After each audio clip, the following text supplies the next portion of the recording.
Cairan dan elektrolit adalah komponen esensial tubuh yang saling berkaitan. Cairan tubuh adalah pelarut utama yang terdiri dari air dan zat terlarut.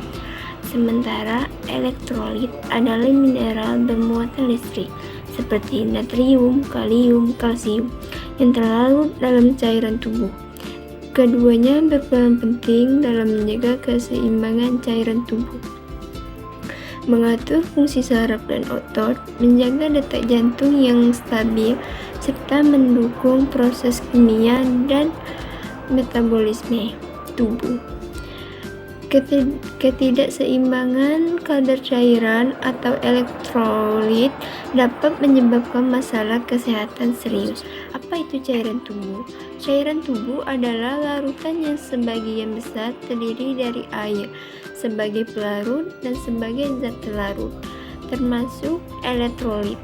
Cairan tubuh dibagi menjadi dua kompartemen utama, cairan intraseluler di dalam sel dan cairan ekstraseluler di luar sel, seperti darah dan cairan interstisial.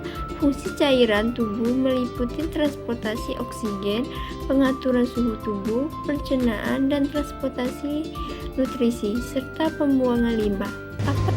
Peran dan pentingnya keseimbangan cairan dan elektrolit. Keseimbangan cairan menjaga keseimbangan jumlah air dalam tubuh sangat penting. Regulasi pH, elektrolit membantu tubuh mengatur tingkat keasaman dan kebasahan. pH, fungsi saraf dan otot. Elektrolit berperan penting dalam mendukung aktivitas sistem saraf dan otot. Fungsi jantung, elektrolit menjaga ritme detak jantung tetap stabil. Transportasi nutrisi dan pembuangan limbah. Elektrolit memindahkan nutrisi ke dalam sel dan membantu membuang limbah keluar dari sel. Dampak ketidakseimbangan elektrolit dapat terjadi jika kadar terlalu tinggi, hyper, atau terlalu rendah, hypo. Kekurangan elektrolit dapat disebabkan oleh muntah, keringat berlebihan, diare, atau masalah ginjal. Ketidakseimbangan parah dapat menyebabkan komplikasi serius seperti kejang, koma, bahkan henti jantung. Secara keseluruhan, komponen darah manusia terdiri atas plasma darah, sel darah merah, sel darah putih, serta trombosit. Nah, berikut adalah penjelasan dari setiap komponen dan fungsinya. Yang pertama, plasma. Komponen darah cair disebut dengan plasma, yaitu campuran antara air, gula, lemak, protein, dan garam. Plasma adalah komponen darah yang berperan dalam mengangkut sel-sel darah ke seluruh tubuh bersama dengan berbagai zat lain. Misalnya seperti nutrisi, antibodi, zat protein, pembekuan, hormon, hasil limbah tubuh, serta protein yang membantu menjaga keseimbangan cairan tubuh. Sel darah merah. Sel darah merah atau eritrosit adalah sel yang paling melimpah dalam darah, sebab sel tersebut terhitung sekitar 40-45% dari volumenya. Secara sederhana, eritrosit berbentuk seperti donat, tapi tanpa lubang di tengahnya. Produksi sel darah merah dikendalikan oleh eritropoietin, yaitu hormon yang diproduksi oleh ginjal. Namun, eritrosit tidaklah memiliki nukleus, layaknya sel tubuh kebanyakan, sehingga dapat dengan mudah berubah bentuk. Kondisi tersebut memudahkan ia untuk menyesuaikan diri melalui berbagai pembuluh darah di tubuh. Akan tetapi, tidak adanya nukleus juga membuat kehidupan sel darah merah terbatasi ketika mengalir melalui pembuluh darah terkecil. Sebab hal ini dapat merusak membran sel darah merah dan menghabiskan energinya. Umumnya, rata-rata sel darah merah hanya bertahan selama 120 hari sejak terbentuk. Sel darah merah mengandung protein khusus yang disebut sebagai hemoglobin. Hemoglobin sendiri berperan penting dalam membantu mengalirkan oksigen dari paru-paru ke seluruh tubuh dan kemudian mengembalikan karbon dioksida dari tubuh ke paru-paru sehingga dapat dihembuskan. Selain itu, hemoglobinlah yang membuat darah tampak merah. Sel darah putih. Sel darah putih atau leukosit berfungsi penting dalam melindungi tubuh dari infeksi. Namun, sel darah putih jumlahnya lebih sedikit bila dibandingkan dengan sel darah merah, yaitu hanya terhitung sekitar 1% dari total darah keseluruhan pada tubuh. Sementara itu, jenis sel darah putih yang paling umum adalah neutrofil, yang merupakan sel dengan respon cepat dan menyumbangkan 55 hingga 70% total jumlah sel darah putih. Setiap neutrofil hidup kurang dari sehari, sehingga sumsum tulang akan terus-menerus memproduksinya agar dapat mempertahankan perlindungan dari infeksi. Selain neutrofil, jenis utama sel darah putih lainnya adalah limfosit yang memiliki dua populasi utama. Populasi yang pertama adalah limfosit T yang berperan dalam membantu mengatur fungsi sel kekebalan lainnya. Tak hanya itu, limfosit T juga berperan secara langsung menyerang berbagai sel tumor yang terinfeksi.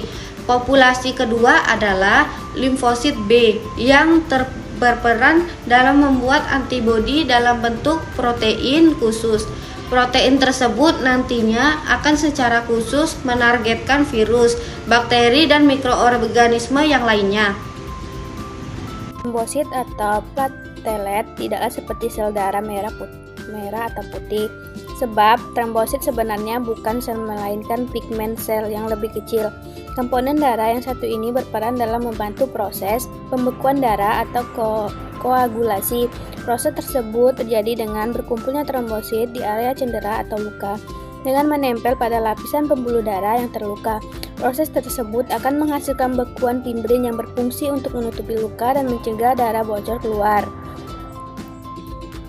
Selain itu, pimprin juga berperan dalam membantu pembentukan struktur awal jaringan baru sehingga dapat mempercepat penyembuhan. Namun, apabila kadar trombosit terlalu tinggi dari batas normal, hal ini dapat menyebabkan pembekuan yang berlebihan. Akibatnya, risiko stroke dan serangan jantung dapat meningkat.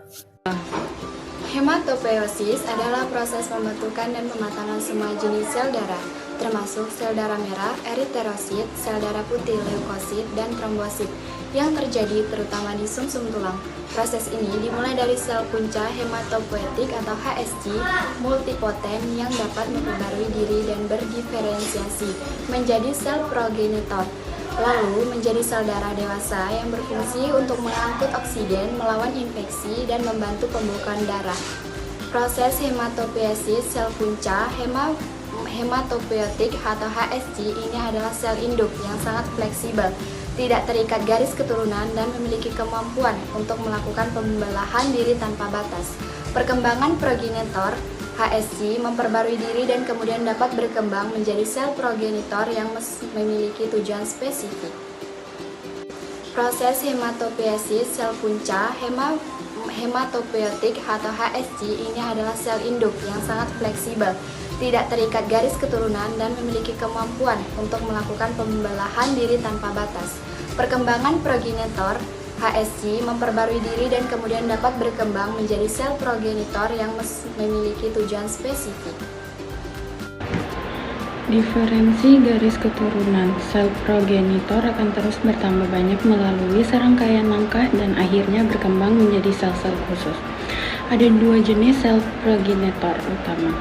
Yang pertama, sel progenitor mieloid umum atau biasa disingkat MPP, berkembang menjadi berbagai jenis sel mieloid seperti eritrosit, trombosit, granulosit, dan monosit. Sel progenitor limfoid umum atau yang disingkat LMPP berkembang menjadi berbagai jenis sel limfoid seperti sel B, sel T, dan sel natural killer atau NK. pembentukan sel mata. Proses ini akhirnya menghasilkan sel-sel darah dewasa yang beredar dalam aliran darah dan jaringan tubuh untuk menjalankan fungsi. Fungsi sel darah. Fungsi sel darah yang dihasilkan oleh eritrosit atau sel darah merah yaitu mengangkut oksigen dari paru-paru ke seluruh tubuh. Leukosit, sel darah putih, yaitu berfungsi dalam sistem kekebalan tubuh untuk melawan infeksi dan penyakit. Lalu trombosit. Trombosit berfungsi berperan penting dalam proses pembekuan darah untuk menghentikan pendarahan saat terjadinya cedera. Lokasi hematopoiesis, yaitu sumsum tulang. Sebagian besar proses hematopoiesis terjadi di sumsum tulang, terutama sumsum merah yang berfungsi sebagai lingkungan mikro bagi sel puncak.